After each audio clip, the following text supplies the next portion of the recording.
All right, kids. Last presentation of the year for the Shitchuana County's online 9th grade history program, okay? I know it's been a bit of a bumpy road, but we're almost there. We're going to go ahead and pass the time over to Ashton. He's got our last presentation. He is using a video game. Please give him the utmost respect. Ashton, passing over to you. Hi, so happy to be here to present my new Egypt presentation. I just want you guys to remember that I don't do too well with presentations as per last time. And I just made a video on my video game, and I hope y'all enjoy. Alright, right here we have the crucifixion zone. The Roman crucifixion used to be what we today call a scarecrow. Now, somewhere along the way, the Romans sent one of their favorite guys. He stayed up there for 1 or 2 days and then he died. And he died so much that they realized you can't make scarecrows like that anymore. All the Romans liked him. It would be like you're holding your little brother's arms and then you find out he has cancer. It would be like me dying, Samantha. Next up, we're at Squaw Peak.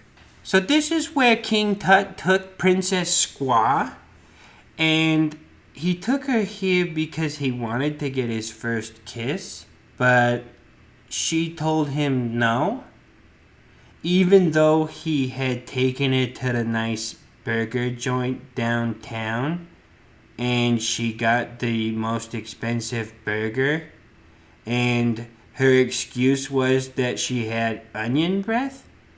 But King Tut still doesn't remember her ordering any onions. It's kind of like you take Samantha to go get ice cream after the football game, but she's lactose intolerant, but then you see her eating ice cream with the football players.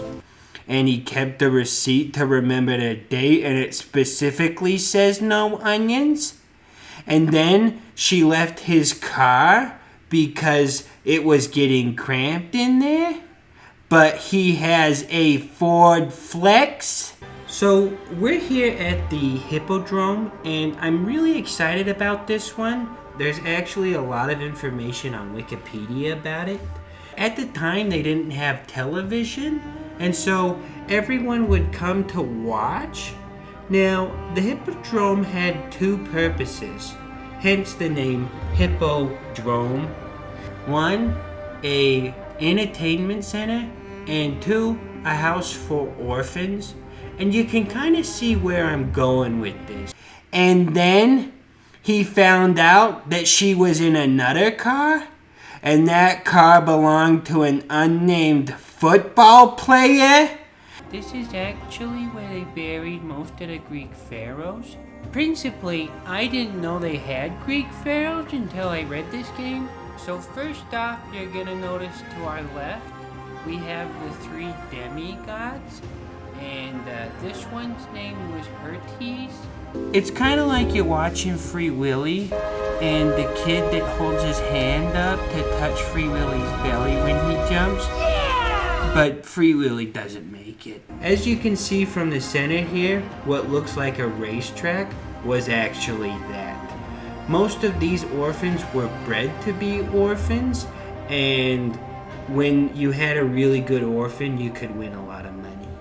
This next statue was known as the Milkmaid, so let me know when we're past it, because as my mom says, if I see anything like this, I'll have to go home. It's kind of like you're in yearbook and your teacher asks you to go take pictures of the astronomy club during a comet shower, and you want to go with Samantha so you can name it after her and maybe get your first kiss, but it turns out her tonsils just got taken out.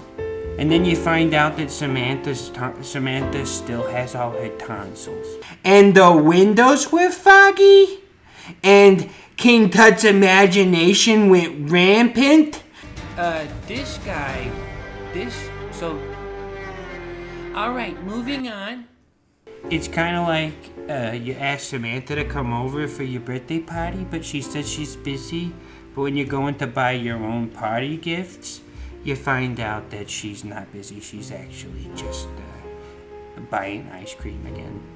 So here we have something really exciting. This is one of David Blaine's ancestors. And similar to his live in ice for 3 days, one of his ancestors actually tried to live in a glass box for a week.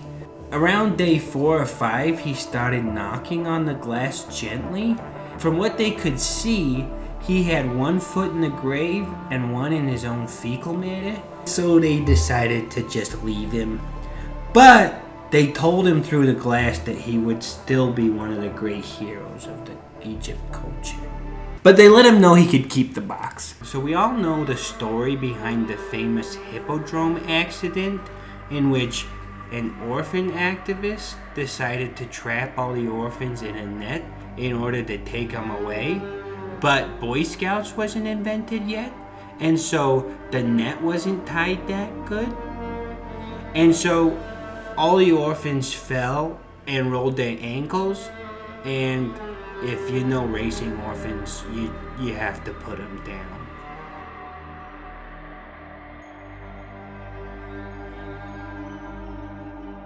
And then he finds out later that his imagination was spot on, and that he had actually gotten a kiss from Princess Squaw and not him. It's kind of like when you call up Samantha and you ask her to the dance, and she says she can't go because she's going to summer camp this year.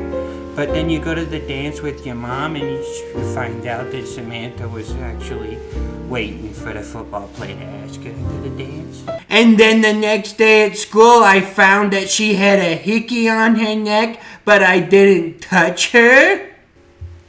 So I would be like the guy that died, and Samantha would just be the whole idea of torturing people, and the Romans would be everybody that's kissed Samantha but me.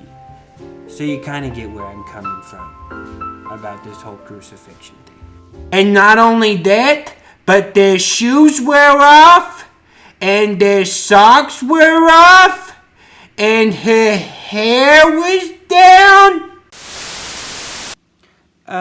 So that's my presentation. Hope y'all enjoy. Mr. Turner, I know this is my gonna be my last time, so I just want to say thank you.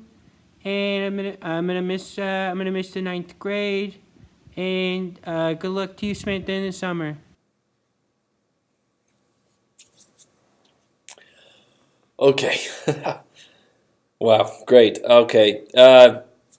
Only thing I can say is we did it, people. Finish line.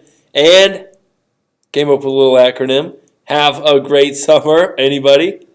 Okay, great. Have a great summer, you guys.